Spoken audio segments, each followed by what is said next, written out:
Chapter 10. The Opulence of the Absolute. Text 9.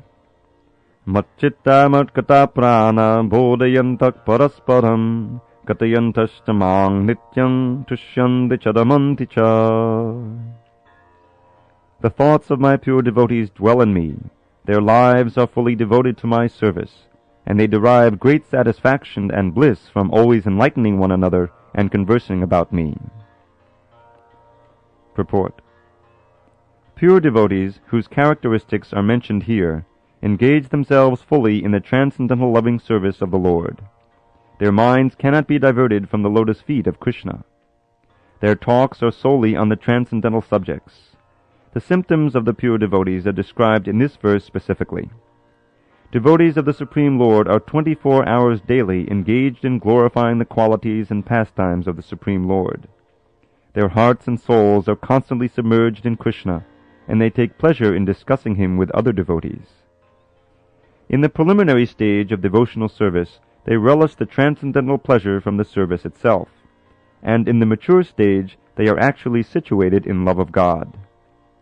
Once situated in that transcendental position, they can relish the highest perfection which is exhibited by the Lord in his abode.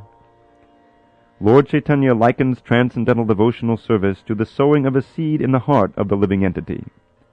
There are innumerable living entities traveling throughout the different planets of the universe, and out of them there are a few who are fortunate enough to meet a pure devotee and get the chance to understand devotional service.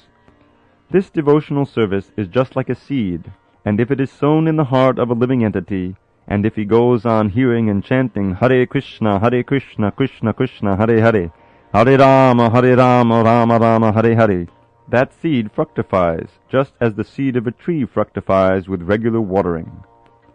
The spiritual plant of devotional service gradually grows and grows until it penetrates the covering of the material universe and enters into the Brahmajyoti effulgence in the spiritual sky. In the spiritual sky also that plant grows more and more until it reaches the highest planet, which is called Goloka Vrindavan, the supreme planet of Krishna. Ultimately, the plant takes shelter under the lotus feet of Krishna and rests there. Gradually, as a plant grows fruits and flowers, that plant of devotional service also produces fruits, and the watering process in the form of chanting and hearing goes on. This plant of devotional service is fully described in the Chaitanya Charitamrita, Madhya Lila, chapter 19. It is explained there that when the complete plant takes shelter under the lotus feet of the Supreme Lord, one becomes fully absorbed in love of God. Then he cannot live even for a moment without being in contact with the Supreme Lord, just as a fish cannot live without water. In such a state, the devotee actually attains the transcendental qualities in contact with the Supreme Lord. The Srimad Bhagavatam is also full of such narrations about the relationship between the Supreme Lord and his devotees. Therefore the Srimad Bhagavatam is very dear to the devotees, as stated in the Bhagavatam itself, 12:13-18. Srimad Bhagavatam Puranam Amalam Yad Vaishnavanam Priyam. In this narration there is nothing about material activities, economic development, sense gratification, or liberation. Srimad Bhagavatam is the only narration in which the transcendental nature of the Supreme Lord and his devotees is fully described. Thus the realized souls in Krishna consciousness take continual pleasure in hearing such transcendental literatures, just as a young boy and girl take pleasure in association.